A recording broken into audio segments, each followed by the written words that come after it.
stopped all education in vernaculars and converted all school education across the state to compulsory Urdu medium. Because of this, a lot of non-Urdu speaking people, Telugu families, began suffering, and there was a great dropout rate.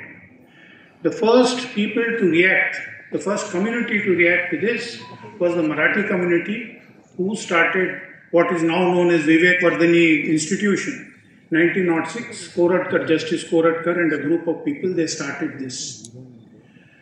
So at that time, many people were afraid, because under Nizam government, to start vernacular education, when the government itself has made Urdu medium education compulsory, was a revolutionary step. Koratkar, being justice, could do it. So when Bhagireddy Verma started Telugu medium education, it was a revolutionary step. It was a nationalist step. It was not confined to a community. And that is why he is associated with Madapati Hanumantrao, who also started Telugu medium education, especially girls' school. But I think a little later, the chronology you have to check. Of course, along with this, he also introduced it in the focused on the women. That was again a very revolutionary step, which now the world is waking up to. The importance of women in social life. It has now come to focus because of technological change, where women can actively take part in economic life on par with men, where heavy work is become less important and mental activity has become more important. So this is something that we are seeing in the since 1980s. But at that time, he realized the importance of women in the uplift of the community and in the thinking of the entire community, and he focused on women's education, Telugu medium education. So these are his national contributions. They are not confined to a community. He served the clan or kulam. For the republic, one gives up the village, and for the sake of Atma, one gives up the earth. So this is the path of progress of human spiritual evolution. The work that we do in social life is not important in terms of the actual results that it brings. Sometimes there is success, sometimes there is failure. It is a way of birth. అమూల్యమైన అంశాలు చెప్పారు. వారికి ధన్యవాదాలతో తెలంగాణ సాంస్కృతిక సారథి కళాకారులు ఇప్పుడు ప్రత్యేకంగా భాగ్యరెడ్డి వర్మ గురించిన ఒక గీతాన్ని అందజేస్తారు మనకు. సాంస్కృతిక సారథి చైర్పర్సన్ తెలుగు నేలను, ప్రపంచాన్ని పాటతో తన ప్రతి భావాన్ని ఒక తోటగా గుండెలో నాటిన గద్దర్ గారి స్మృతిని ఎవరూ మర్చిపోలేరు. అలాంటి గద్దర్, వెన్నెల గద్దర్ గారు సాంస్కృతిక చైర్పర్సన్గా ఉన్నారు వేదిక పైన. డాక్టర్ మామిడి హరికృష్ణ గారు చెప్పారు ప్రత్యేకంగా పాటను రూపొందించామని, director department of language and culture. ఇప్పుడు వారి బృందం చేత ఒక పాట తర్వాత ఈ రోజటి ఈ వేదికలోని ప్రధాన ఘట్టం భాగ్యరెడ్డి వర్మ స్మారక జీవన సాఫల్య పురస్కారం. వారి డాక్టర్ సంగిశెట్టి శ్రీనివాస్ గారు పురస్కారం అందుకుంటారు. వారి స్పందన తర్వాత కీలక ఉపన్యాసం అందించేందుకు ఏం చేసిన పెద్దలు డాక్టర్ బిఆర్ అంబేద్కర్ సార్వత్రిక విశ్వవిద్యాలయ ఉపకులపతి చక్రపాణి గారి సందేశం ఉంటుంది. తర్వాత క్షితిజ మేడం గారు. ఒక కార్యక్రమం తర్వాత మరో కార్యక్రమం ప్రవేశిద్దాం. ఇప్పుడు పాటలోకి.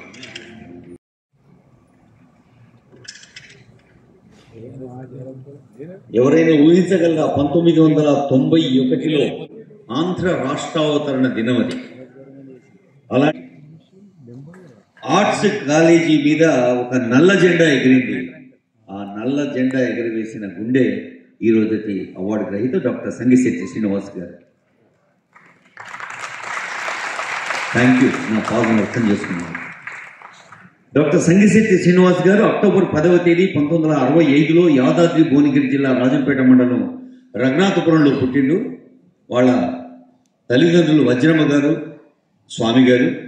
ఉస్మానియా విశ్వవిద్యాలయం నుంచి ఎంసీజే, ఎంఎల్ఐఎస్సి, పిహెచ్డి, ఉన్నత విద్య చదువుకొని జర్నలిస్ట్గా ఉదయం పత్రికతో తన పాత్రికేయ ప్రస్థానాన్ని ప్రారంభించి జూనియర్ కళాశాల లైబ్రరీయన్గా, డిగ్రీ కాలేజీ అసోసియేట్ ప్రొఫెసర్గా, తెలుగు విశ్వవిద్యాలయంలో కూడా కొంతకాలం అధ్యాపకులుగా పనిచేసి తెలంగాణ పాఠ్య ప్రణాళిక నిర్ణయ కమిటీలో కూడా భాగస్వామ్యం వహించి రావిచెట్టు రంగారావు స్మారక అవార్డు, విశాల సాహిత్య అకాడమీ అవార్డు, తెలంగాణ రాష్ట్ర ప్రభుత్వ ఉత్తమ సాహిత్య అవార్డు 2016లో, తెలుగు విశ్వవిద్యాలయం కీర్తి పురస్కారం, ఇలాంటి అనేక అవార్డులు అందుకున్న డాక్టర్ సంగీశెట్టి శ్రీనివాస్ గారిని ఈరోజు ఈ వేదిక భాగ్యరెడ్డి వర్మ స్మారక జీవన సాఫల్య పురస్కారంతో సత్కరిస్తోంది. ఇప్పుడు ఆ సన్మాన కార్యక్రమం నిర్వహించవలసిందిగా నిర్వాహకులతో మా వినతి. తెలుగు మహాసభల సందర్భంగా తెలంగాణ నవలా చరిత్ర రాసిండు.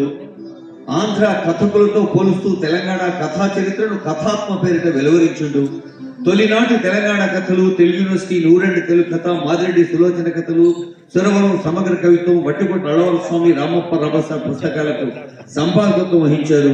ఉస్మానియా విశ్వవిద్యాలయం జర్నలిజం విభాగం పరిశోధనలో భాగంగా తెలంగాణ పత్రికా రంగ చరిత్ర షబ్నవీస్ ను చిత్రీకరించిండు. హైదరాబాద్ సిర్ఫ్ హమారా టైటిల్లోనే ఎంత ధీమా ఉందో చూడండి. ఆ పేరుతో పుస్తకాన్ని రాశారు. తెలంగాణ దళితోద్యమ చరిత్ర, వేగుచుక్క, భాగ్యరెడ్డి వరం పుస్తకాలు వెలువరించారు. అలాంటి భాగ్యరెడ్డి వర్మ స్మారక జీవిత సాఫల్య పురస్కారం 2025 అందిస్తోంది తెలంగాణ రాష్ట్ర ఆది హిందూ సోషల్ సర్వీస్ లీగ్. మీ అందరి కరతాళ ధ్వనుల మధ్య 1969-73 ఉద్యమ కవిత్వం, తాడి నాగమ్మ కథల పుస్తకాల సహసంపాదకులు, వట్టికోట అళవర స్వామి జీవిత చరిత్ర, సార్థక జీవనం సహరచయిత, 80కి పైగా పుస్తకాన్ని కవిలే అనే పేరుతో కవిల కంటే మనకు తెలుసు. అలాగే తెలంగాణ ప్రచురణలు కూడా వచ్చేసిండు. తెలంగాణ హిస్టరీ సొసైటీ, సింగిడి, దస్కత్, బహుజన కథకుల కచేరీ, బహుజన కథ ఊట తరఫున అనేక కార్యక్రమ నిర్వహణలో ప్రధాన పాత్ర పోషించుడు సంగీశెట్టి శ్రీనివాస్ గారు. అలాగే తెలంగాణ చరిత్ర, సంస్కృతి, సాహిత్యం, అభిమాన విషయాలుగా 50కి పైగా పరిశోధన. డాక్టర్ సంగీశెట్టి శ్రీనివాస్ గారికి శుభాకాంక్షలు. మరోమారు నమస్సులు. వేదిక నుండి సన్మానంలో పాల్గొ అంటే నేను చాలాసార్లు ఈ ఆది హిందూ భవన్ అనేది చూడడం జరిగింది. కానీ నిర్వాహకులు వచ్చి ఇట్లా కలిసి దాని యొక్క ప్రాశస్త్యం చెప్పేదాకా కూడా దానికి అంత చరిత్ర ఉన్న విషయం నాకు తెలియలేదు. సో అప్పుడు వారు ఒక పుస్తకం ఇవ్వడం జరిగింది. అది చదివాక నాకు అంటే ఇంత జరిగి సమకాలీనంగానే చెప్పుకోవచ్చు. దళితులు నిరాదరణకు గురైన ఆ సమయంలో అప్పుడు స్త్రీల కొరకు కానీ వారి అభ్యున్నతికి పాఠశాలలు ఏర్పాటు చేయాలి, వాళ్ళ విద్య కోసం కృషి చేయాలి అన్న తలంపు ఆ రోజుల్లో రావడం అనేది చాలా గొప్ప విషయము. ఇప్పుడే ఇందాక వారి కుటుంబ సభ్యులతో మాట్లాడినప్పుడు చెప్పారు, వారు పెద్దగా చదువుకోకపోయినా కూడా విద్య యొక్క గారు, director department of language and culture క్షితిజ మేడం, అలాగే సంగీశెట్టి శ్రీనివాస్ గారు, తెలంగాణ ఎస్సీ కమిషన్ చైర్మన్ బక్క వెంకటయ్య గారు, ఇంకా వేదిక పైన పెద్దలందరూ కలిసి ఆవిష్కరిస్తున్న పుస్తకం ఇది.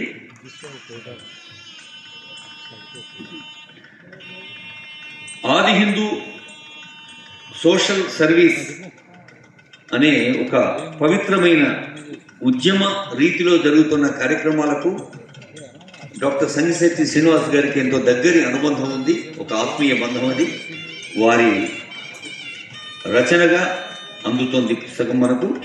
పుస్తకావిష్కరణ ASW ఆర్గనైజేషన్ కే మోహన్ గారు, సంగీశెట్టి శ్రీనివాస్ గారు, అట్లాగే కల్చరల్ డిపార్ట్మెంట్ డైరెక్టర్ హరికృష్ణ గారు, వేదిక మీద ఉన్న పెద్దలందరికీ పేరు పేరున వందనాలు. అట్లాగే వేదిక ముందు భాగ్యరెడ్డి వర్మ గారి జ్ఞాపకాలు గుండెల్లో పెట్టుకొని ఆ జ్ఞాపకాలు రానున్న తరానికి ఒక శక్తి రూపంగా అందజేయాలని వచ్చిన వేదిక ముందు ఉన్న పెద్దలందరికీ విప్లవాల వందనాలు. ఈరోజు భాగ్యరెడ్డి వర్మ గురించి ప్రతి ఒక్కరూ మాట్లాడుకుంటున్నాం. ఒక చిన్న విషయం చెప్పాలనుకుంటున్నాను. 100 ఏళ్ళు అయిన తర్వాత కూడా మనము ఒక మహానుభావుడిని గుర్తు చేసుకుంటున్నాం. అది గొప్పతనమా లేకపోతే అదొక చెడుకు సంకేతమా అని మనం గుర్తుపెట్టుకోవాల్సిన బాధ్యత. 100 ఏళ్ళు 130 ఏళ్ల ముందు జన్మించిన ఒక మహానుభావుడు, ఆ మహానుభావుడు తన జీవితాన్ని త్యాగం చేసి కష్టాలకు, కన్నీళ్లకు, అవమానాలకు దారి చూపెట్టిపోయాడు. 100 ఏళ్ల తర్వాత కూడా అవే కష్టాలు, అవే అవమానాలు, అవే హింసలు జరుగుతున్నాయంటే దానికి సూచకం ఏంటంటే 100 ఏళ్ల ముందు వేసిన దారిలో ఈనాటికి మనం నడవలేదని నిజాన్ని మనం ఒప్పుకోవాల్సిన బాధ్యత మన పైన ఉంది. ఇప్పటికైనా నెక్స్ట్ అటువంటి తెలుగువాడు ఇంకొకడు లేడు అని అంటే ఎవరికైనా అభ్యంతరం ఉంటే నాకు అభ్యంతరం లేదు. ఈ పుస్తకాల్లో అటువంటి ప్రసంగాలను చదువుతున్నప్పుడు రోమాలు నిక్కబొడుస్తాయి. ఆయన నిజాం ప్రభువుకు ఒక లెటర్ రాస్తాడు. అయ్యా, మహారాష్ట్ర లాంటి చోట దళితులను బావుల్లో నీళ్లు తీసుకోవడానికి, చెరువులకు దిగడానికి కొత్త శాసనం వచ్చింది. నువ్వు దయగల ప్రభు అని చెప్పుకుంటావు కదా, నువ్వు ఈ అటువంటి ఒక శాసనాన్ని ఇక్కడికి తీసుకురా అని చెప్పుకుంటూ కుక్కలను పెంచుతారు, గోవులను పెంచుతారు, బర్రెలను పెంచుతారు, దున్నపోతులను పెంచుతారు, ఇట్లాంటి అనేకం పెంచుతారు. వాటి మీద ప్రేమ చూపిస్తారు. కానీ ఈ మనుషులు తోటి దళితుడి మీద ప్రేమ చూపించేటువంటి, లేదా వాళ్ళని మనుషులుగా చూసేటువంటి, గుర్తించేటువంటి పరిస్థితి లేదు. నువ్వు మానవత్వం నెలకొల్పాలంటే ముందుగా అటువంటి శాసనం తీసుకురా నిజాంని నిలదీసినటువంటి ధైర్యశాలి బాగిరెడ్డి. అదొకటే కాదు, చాలా ఆశ్చర్యపోతాం. బహుశా ఇవాళ ఉన్నటువంటి దేశ పరిస్థితులలో ఒకటే దేశం, ఒకటే భాష, ఒకటే మతం, ఇవన్నీ చెప్తున్నారు. దీనిలో రాముని అడుగుతాడు, రామా, నిన్ను పూజిస్తున్నటువంటి వాళ్ళు, నిన్ను అనుసరిస్తున్నటువంటి వాళ్ళు, నిన్ను ఆచరిస్తున్నటువంటి వాళ్ళు, నిన్ను ఆరాధిస్తున్నటువంటి వాళ్ళు మమ్మల్ని ఎందుకు అవమానిస్తున్నారు? నీ విజయానికి తోడ్పడ్డది మేము కదా, మా సుగ్రీవుడు మావాడు కదా, మా వాలి మావాడు కదా, మా ఆంజనేయుడు మావాడు కదా, మా కోతి మూక లేకుంటే నువ్వెక్కడుండేవాడివి అని నేను అడుగుతా. మీ సీత ఎక్కడుండేది అని అడుగుతా. ఇట్లా పురాణాల మీద, లేదా హిందూ మతానికి ఏదైతే మూలమని చెప్తారో ఆ గ్రంథాల మీద, అందులో ఉన్నటువంటి దుర్నీతి మీద, అందులో ఉన్నటువంటి దళితులను అవహేళన పరిచే అంశాల మీద భాగ్యరెడ్డి వర్మ ఒక గొప్ప యుద్ధం చేసినాడు. నేను మళ్ళీ నా మిత్రుడికి నేను ధన్యవాదాలు, అభినందన తెలియజేస్తున్నాను. ఎందుకంటే ఈ అంశాలన్నీ ఒరిజినల్స్ నుంచి ఉటంకించి ఐస్టీజ్గా అచ్చు వేసింది. రేపు మాలాంటి పరిశోధకులకు, లేకపోతే బయట ఉన్నటువంటి వాళ్ళకి ఇది ఒక ఆధార గ్రంథం అవుతుంది పరిశోధనలు చేయడానికి, వాదించడానికి, లేదా ఈ అంశాన్ని ముందుకు తీసుకుపోవడానికి. ఇటువంటి గ్రంథాన్ని తీసుకొచ్చినాడు కాబట్టి నేను ఇక్కడికి రావాల్సి వచ్చింది. భాగ్యరెడ్డి వర్మ ఇంకొక 2 అంశాలలో ఇవాళ చాలామందికి ఇప్పుడిప్పుడు ఆమోదిస్తున్నప్పటికీ దళిత అన్న, పంచమ అన్న, నిమ్న అన్న, హరిజన అన్న, లేదా ఇంకోటి అన్న, వీళ్ళు అవుట్ సైడర్స్ అనేటువంటి ఒక భావన. భాగ్యరెడ్డి వర్మ గారు కూడా అదంతా రాసుకుంటూ మీ వేదాలలోనే చెప్పినారని చెప్తున్నారు కదా, క్షత్రియుడు బ్రాహ్మణుడు కావచ్చు, వర్ణాంతరం చెందొచ్చు, లేదా వైశ్యుడు వర్ణాంతరం చెందొచ్చు. You allow us to convert in to your religion. నిజానికి ఇది ఇప్పుడు ప్రపంచం ముందట పెట్టాల్సిన, దళిత సమాజం పెట్టాల్సినటువంటి డిమాండ్. నువ్వు మతాన్ని మారొచ్చు, కన్వర్ట్ చేసుకోవచ్చు, కానీ కులాన్ని ఎందుకు మారే అవకాశం లేదు, వర్ణం ఎందుకు మార్చుకునే అవకాశం లేదు. సరే, ఈ అంశాలన్నీ కూడా అనేక వాదనలు తీసుకొచ్చి దళిత ఉద్యమానికి చక్కటి దారి చూపుతాయని నేను అనుకుంటున్నాను. అందుకే బహుశా సంగిశెట్టి శ్రీనివాస్ మొదటి పుస్తకం పేరు భాగ్యరెడ్డి వర్మ. అప్పుడు మీరు బాలికల విద్య శాతం ఎంత ఉందని చూస్తే హైదరాబాద్ సంస్థానంలో 3%, 2% కూడా లేనటువంటి టైంలో అనేక సందర్భాలలో శ్రోణ ప్రతాపరెడ్డి లాంటి వాళ్ళు లేదా రావిశెట్టి రంగారావు లాంటి వాళ్ళు తెలుగు చదువుకునే అవకాశం ఎందుకు ఉండదు అనుకుని ఆందోళన పడుతున్నటువంటి టైంలో ఈయన నిశ్శబ్దంగా వెళ్ళి 26 తెలుగు మీడియం పాఠశాలలకి ఒక రాష్ట్రం నుంచి తెలుగు మీడియం పెట్టుకోవడానికి అనుమతి ఆమోదం తీసుకొచ్చి తెలుగు మీడియంలో ఆ పాఠశాలను పెట్టినాడు. అవి 30 పాఠశాలలు 40 పాఠశాలల దాకా అయిపోయి మీరు అందరికీ వీలైతే హైదరాబాద్లో పురాణి హవేలీలో నిజాం పర్సనల్ మ్యూజియం అని ఉంటుంది, family museum. Nizam family runs that museum. దానిలో నిజాం పర్సనల్ కలెక్షన్స్ ఉంటాయి. ఆ నిజాం పర్సనల్ కలెక్షన్స్ అన్నీ చూసుకుంటూ పోతే సికింద్రాబాద్ అరుంధతీయ సంఘం, మన్య సంఘం, లేదా ఇంకో ఉప్పరి సంఘం, లేదా సాకలి సంఘం, ఇట్లాంటి వాళ్ళన్నీ మెమెంటోలు నిజాంకి ఇచ్చిన, రాజుకి ఇచ్చిన మెమెంటోలు ఉంటాయి. దానిలో ఒక చోట డాక్టర్ బిఆర్ అంబేద్కర్ గారి కొటేషన్ ఉంటుంది. ఆ కొటేషన్ సారాంశం ఏమిటంటే, ఆయన లండన్ వెళ్ళిన తర్వాత రౌండ్ టేబుల్ సమావేశం తర్వాత ఆయన స్టేట్మెంట్ ఇస్తారు. భారతదేశంలో ప్రతి పాలకుడు, ప్రతి రాజ్యం హైదరాబాద్ నిజాం లాగా సంస్కరణలు చేపట్టి దళితులను హక్కున చేర్చుకుంటే రిజర్వేషన్ల అవసరం లేదు అనేటువంటి స్టేట్మెంట్ని ఆయన రౌండ్ టేబుల్ కాన్ఫరెన్స్లో చేస్తారు. ఇది 1932లో 32లో జరిగినటువంటి రౌండ్ టేబుల్ కాన్ఫరెన్స్. అసలు ఎందుకు ఈ మాట అన్నాడు? చిన్న ప్రింట్అవుట్ తీసి పెట్టినారు వాళ్ళు. దాన్ని ప్రింట్అవుట్ తీసి అది ప్రాపర్ ఫ్రేమ్ కూడా చేయాలి, మామూలుగా పెట్టారు. మేము కొంత వెతకడం స్టార్ట్ చేసినాం. ఎందుకు ఆయన పొగిడినాడు నిజాం రాజు అంటే, మనం ఇవాళ ఘనంగా గర్వంగా చెప్తున్నాం మనం ఎస్సీ సప్లాన్. ఇందాక కూడా ఎవరో చెప్పారు, ప్రభుత్వాలు ఎస్సీ సప్లాన్ చేసినాయి. ఎస్సీ సప్లాన్ అంటే ఏమిటి? ఈ రాష్ట్రంలో ఎంత బడ్జెట్ అయితే ఉంటుందో ఆ బడ్జెట్ ఈ రాష్ట్ర పౌరులందరికీ సమానంగా పంచాలి. అది మొదటి, ఏ బడ్జెట్కైనా ప్రజలందరికీ ఆ బడ్జెట్ మీద హక్కు ఉంటుంది.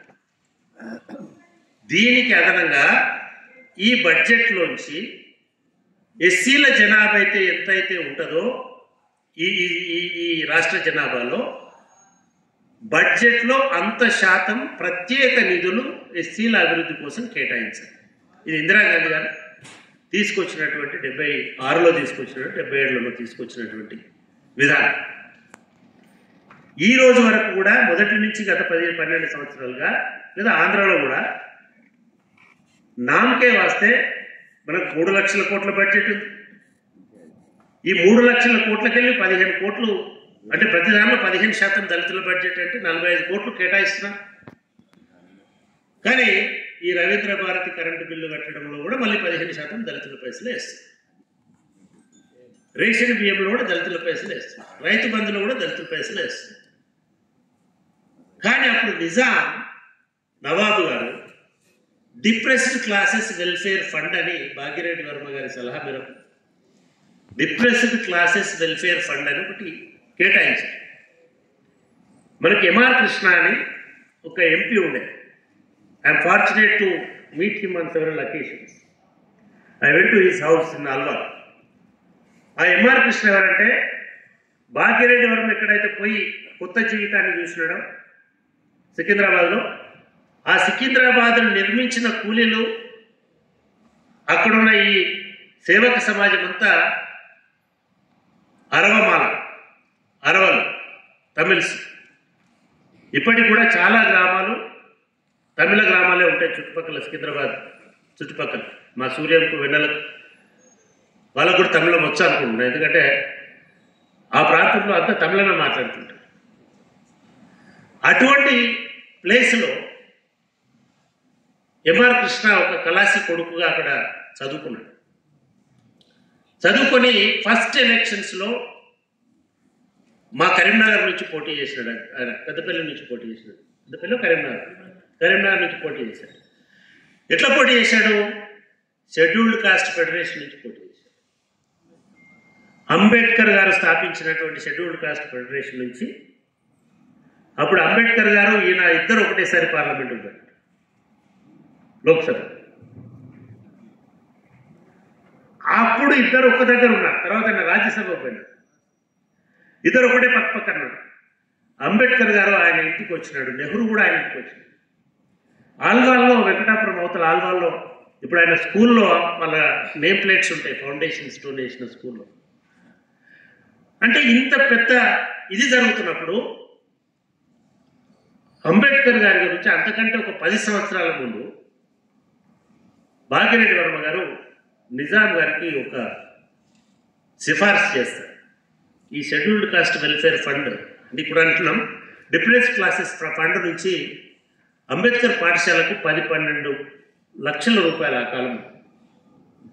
ఎంఆర్ కృష్ణ గారు చెప్పింది ఏమిటంటే, అంబేద్కర్ గారు ఈ పాఠశాలలు పెట్టి ఆయన రాత్రిపూట పని చేసుకుంటూ బొంబాయి యూనివర్సిటీలో ప్రొఫెసర్గా ఉండి అందరి దగ్గర పైసలు వసూలు చేసి ఒక 10-15 పాఠశాలల్ని ఆయన తయారు చేసి మిలింద్ ఎడ్యుకేషన్ సొసైటీ తోటి, సిద్ధార్థ స్కూల్స్ తోటి అనేక పాఠశాలలను పేద పిల్లల కోసం స్టార్ట్ చేసి దానికి చందాలు చేసుకుంటూ పోతున్నటువంటి క్రమంలో ఆ గొప్పతనాన్ని చూసినటువంటి వీళ్ళు చెప్పిన తర్వాత చూసి అభినందించి నిజాం అంబేద్కర్ గారికి ఈ ఫండ్లో ఉన్న మొత్తం పైసల్ని ఆ ఇయర్ బడ్జెట్ ఇచ్చేస్తారు.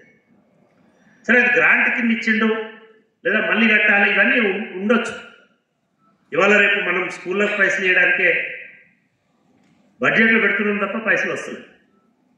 కానీ నిజాం ముందు గ్రాంట్ ఇచ్చేసినాడు, డబ్బులు ఇచ్చేసి. ఈడమే కాకుండా ఇట్లా చందాలతో ఎంతకాలం నడిపిస్తారని చెప్పి బీదర్లో 40 ఎకరాల 50 ఎకరాల భూమి సిద్ధార్థ కాలేజీ పేరుతోటి రిజిస్ట్రేషన్ చేశారు. ఇట్లా చాలా సహాయం చేశారు. ఈ సహాయం చేయడంలో భాగంగా భాగ్యరెడ్డి వర్మ గారు ఆది హిందూ సభని చేస్తున్నటువంటి టైంలో 1930s ఆయనకు ఆరోగ్యం బాగాలేకపోయినా వీళ్ళందరూ పాట్నాలో ఒక సమావేశమై రౌండ్ టేబుల్ కాన్ఫరెన్స్కి గాంధీ పోతున్నాడు ఈ దేశ నాయకుడిగా. కానీ గాంధీ దళితుల నాయకుడు కాదు, నిమ్న కులాల నుంచి ఎవరినైనా పంపాలన్నప్పుడు చాలామంది భాగ్యరెడ్డి వర్మ గారు అప్పటికే ఆది హిందూ నేషనల్ క్యాంపెయిన్లో ఉన్నాడు, భాగ్యరెడ్డి వర్మని ప్రతిపాదిస్తారు. కానీ అన్నీ ఆలోచించిన తర్వాత భాగ్యరెడ్డి వర్మ మనకు ఇంగ్లీష్లో చదువుకొని మాట్లాడగలిగి ప్రపంచాన్ని చూసినటువంటి వ్యక్తి ఉన్నాడు, మనందరం అంబేద్కర్ని పంపిద్దామని చెప్పేసి పంపించినారు. అంబేద్కర్ గారు రౌండ్ టేబుల్ సమావేశాలకు పోవడం, గాంధీ రౌండ్ టేబుల్ సమావేశాలకు పోకపోవడం, ఈ రెండు చరిత్రను మొత్తం భారతదేశ సామాజిక చరిత్రను మలుపు తిప్పినటువంటి సంఘటన. ఆయన పోయినందువల్లనే రిజర్వేషన్లు వచ్చినాయి, కమ్యూనల్ అవార్డు వచ్చింది. కమ్యూనల్ అవార్డు వచ్చింది కాబట్టి గాంధీ గారి నిజస్వరూపం బయటపడింది. ఆయన ఎర్రవాడ జైల్లో కూర్చొని దళితుల రిజర్వేషన్లకు వ్యతిరేకంగా ఆయన నిరాహార దీక్ష చేసినాడు, కమ్యూనల్ అవార్డుకి వ్యతిరేకంగా. అప్పుడు అంబేద్కర్ గారు రాజీ పడాల్సి వచ్చింది.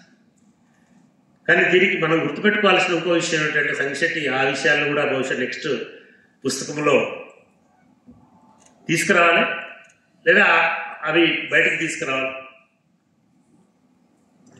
అప్పుడు ఈ ఈ కాంటెక్స్ట్లో అంబేద్కర్ గారికి లండన్ వెళ్ళడానికి డబ్బులు కావాలి. ఇక్కడ ఈ పనులన్నీ చేస్తున్నాడా, లండన్ వెళ్ళి రావడం కాదు. లండన్ వెళ్ళి రావాలంటే మన అన్మోల్ శాస్త్రి లాంటి వాళ్ళు ఇండస్ట్రియలిస్టులు ఎవరో టికెట్ కొనిస్తారు, పోయినవచ్చు. ఈ సదలు ఈ రౌండ్ టేబుల్ సమావేశాలు జరుగుతున్నంత కాలం ఆయన లండన్లో ఉండాలి. అంటే అది 2 సంవత్సరాల ప్రాజెక్ట్. ఈ రౌండ్ టేబుల్ సమావేశాలు ఎందుకు వచ్చినాయి? అంతకుముందు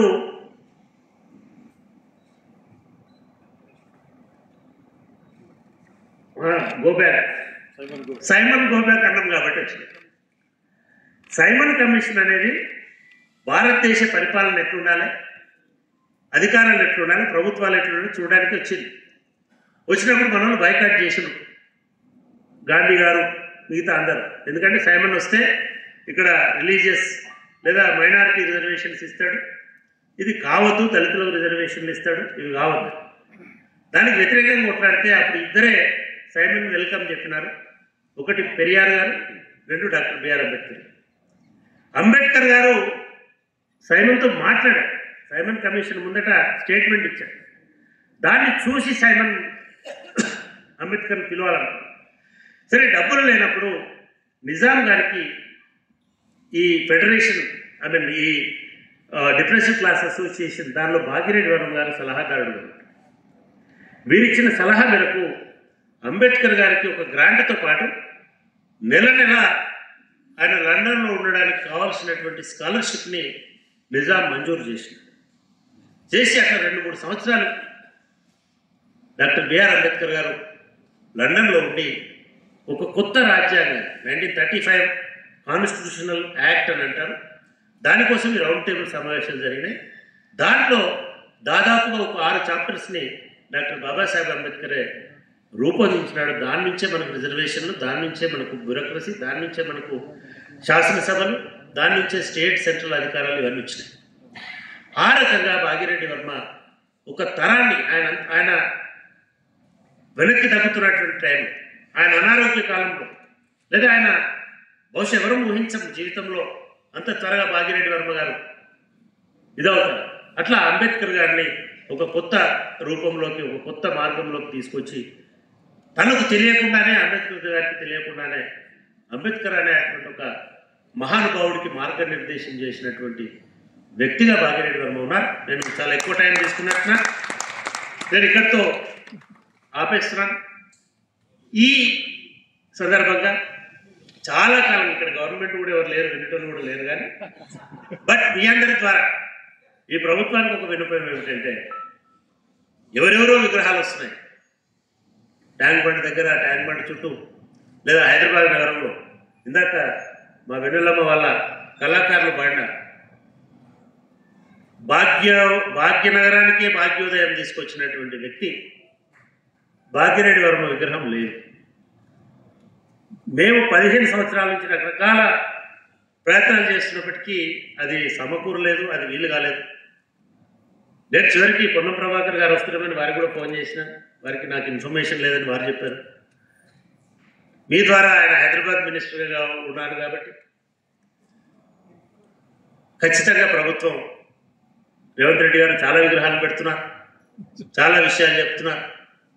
కాబట్టి వారికి కూడా నేను విన్నపం ఏమిటంటే, భాగిరెడ్డి వర్మ వాళ్ళు ఏమి మన ఆస్తులు అడగట్లేదు, లేదా మన దగ్గర ఏమి ఇంకోటి తీసుకోవట్లేదు.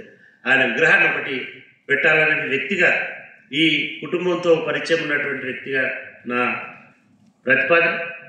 రెండవది, ఇవాళ రోడ్డు వైడింగ్ చేసుకుని పోతున్నాం. ఆ రోడ్డు వైడింగ్లో ఈ మొత్తం హైదరాబాద్ రాజ్యానికి, లేదా యావత్ దళిత జాతికి కీర్తి పతాకలాగా ఉన్నటువంటి ఆది హిందూ భవన్ కూడా ఇవాళ పోయే పరిస్థితి వచ్చేసింది. అది చాలా గుచించిపోతుంది. దానిలో ఒక పాఠశాల నడుస్తుంది. ఇప్పుడు నేను గతంలో కూడా పోయిన ప్రభుత్వానికి కూడా అప్పటి ఎడ్యుకేషన్ మినిస్టర్ని పిలిచి, సోషల్ వెల్ఫేర్ మినిస్టర్ అక్కడికి పిలిపించి వారికి రిక్వెస్ట్ చేశాను.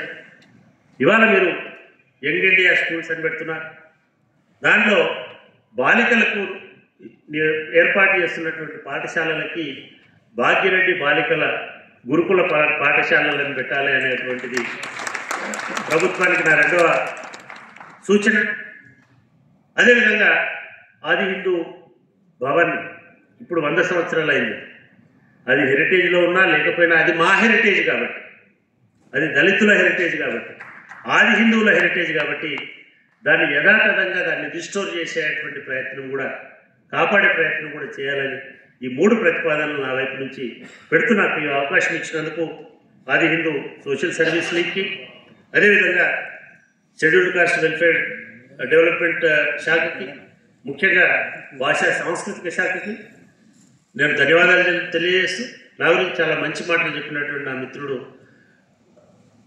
దక్షిణమూర్తికి కూడా కృతజ్ఞతలు తెలియజేస్తుంది. Thank you sir. మొట్టమొదటి పబ్లిక్ ఇంటెలెక్చువల్ అంటే ఇప్పుడే పౌర సమాజం అని చెప్పి ఇప్పుడు ఏదైనా మనం మాట్లాడుతూ ఉన్నాము.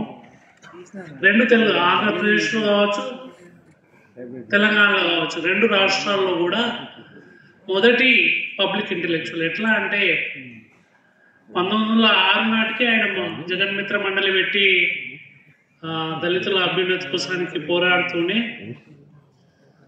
మద్రాసులో జస్టిస్ పార్టీ స్టార్ట్ అయిన తర్వాత ఆ జస్టిస్ పార్టీ ప్రభావంతో విజయవాడలో 1917లో నవంబర్ 4, 5, 6 తేదీల్లో పంచమ మహాసభలు అని చెప్పి స్టార్ట్ చేశారు.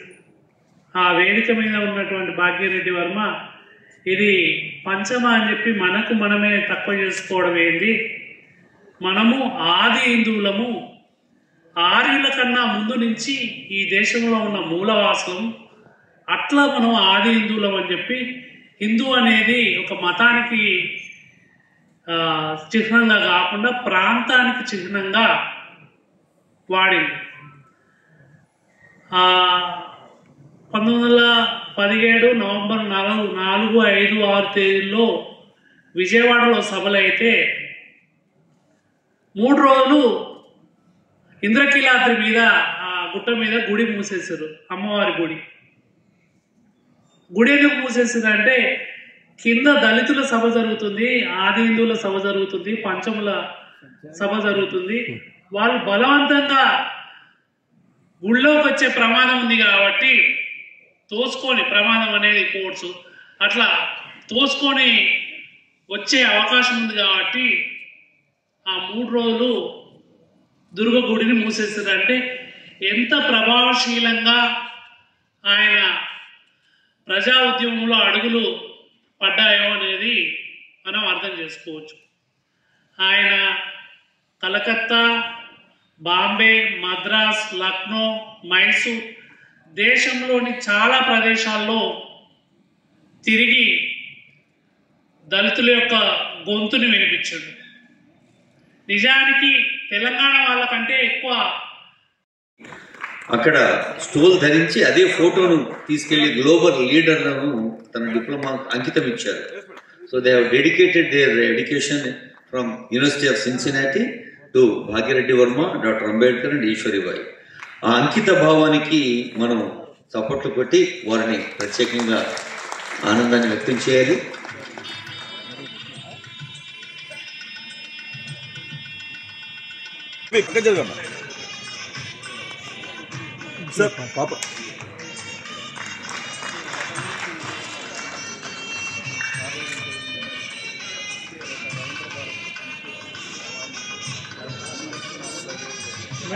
రిక్వెస్ట్ వెన్నెల గారు to accept the felicitation. Srilatha గారు, వెన్నెల మేడం గారు కూడా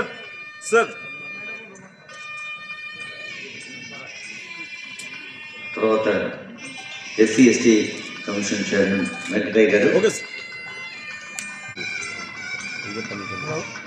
sir SC welfare department of officers వారు కూడా ఆర్గనైజేషన్.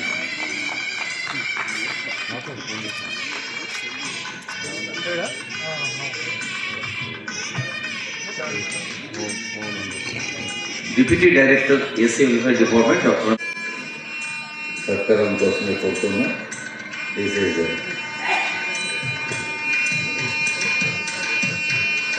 ASW మోహన్ గారు, డిప్యూటీ డాక్టర్ రమేష్ గారు,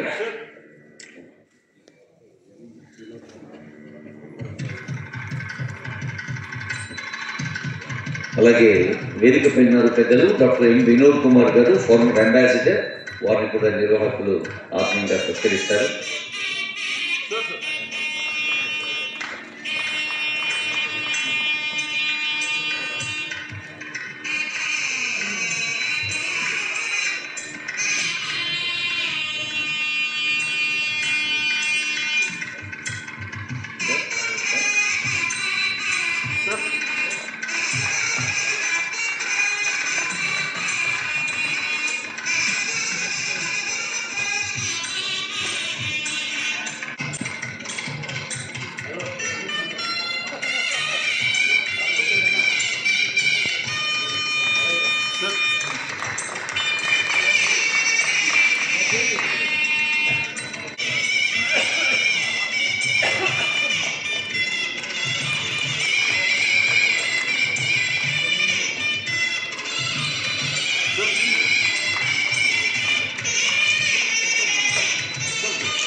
అట్లా ఆ స్ఫూర్తిని తర్వాత తరం కూడా కొనసాగిస్తున్నందుకు ధన్యవాదాలు చెప్తూ భాగ్యరెడ్డి వర్మ